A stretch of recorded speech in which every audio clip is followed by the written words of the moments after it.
Year 1937 का time था। तो इस गांव में एक हुसैन अब्द अल मजिद नाम का चरवाहा रहता था और उसके साथ उसकी प्रेग्नेंट वाइफ सुबह तलफा भी रहती थी, जो आने वाले कुछ ही महीने में सद्दाम हुसैन को जन्म देने वाली थी। अब इससे पहले कि सद्दाम पैदा होता, सद्दाम के जो फादर थे हुसैन, इनकी डेथ हो जाती है। इस इंसिडेंट की वजह से सद्दाम की मदर सुबह तुल्फा को बहुत बड़ा झटका लगता है, क्योंकि थोड़े दिन पहले उनका एक और लड़का था, उसकी भी डेथ हुई थी।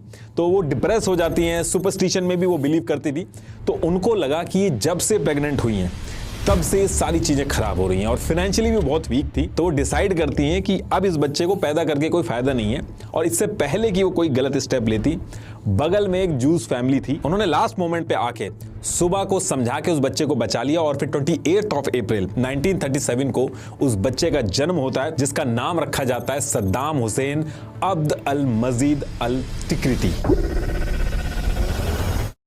जहां सद्दाम और उसके साथी घात लगाए बैठे हुए थे और जैसे ही काफिला पास में आता है, ये लोग फायरिंग स्टार्ट कर देते हैं। इस फायरिंग में पीएम के ड्राइवर की जान चली जाती है। पीएम कासिम के कंधे पे गोली लगती है, लेकिन पीएम कासिम बच जाते हैं और फायरिंग में सद्दाम के पैर पे भी गोली लगती है। कुल मिला के जो प्लान था वो फेल हो जाता है। पीएम कासिम तो बच जाता है और फिर इसके बाद कासिम इतना गुस्सा होता है कि हॉस्पिटल में ही बैठे बैठे बात पार्टी और सद्दाम के अगेंस्ट एक्शन लेने के ऑर्डर दे देता है। और फिर चारों तरफ सद्दाम को ढूंढना स्टार्ट किया जाता है। रातों रात सद्दाम इराक का मोस्ट वांटेड आदमी बन जाता है।